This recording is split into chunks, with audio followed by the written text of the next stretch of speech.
quick word about Mike Corcelli here.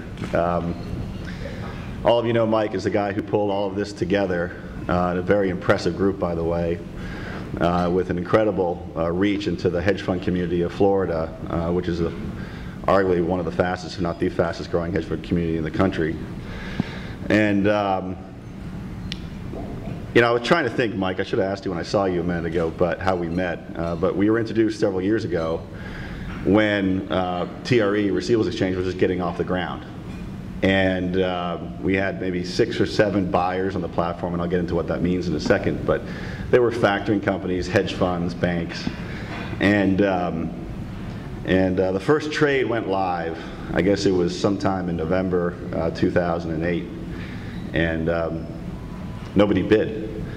And finally, I gave a call into Mike. I said, Mike, look, it's our first auction, the world's first electronically traded receivable in the history of business in the world.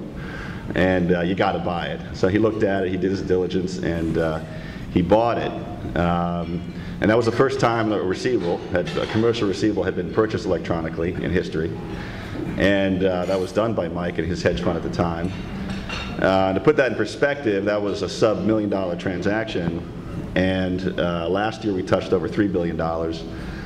We've traded in the billions of dollars of receivables since that time. So, and as a result, Mike's got a conference room in our office and our headquarters named after him as the first guy to ever do it in history. So for that, we'll be eternally grateful, and what a visionary at that time to have done the first trade. So Mike, that we will never forget. And this event is a true testament to your abilities and skills to pull things together, so thank you.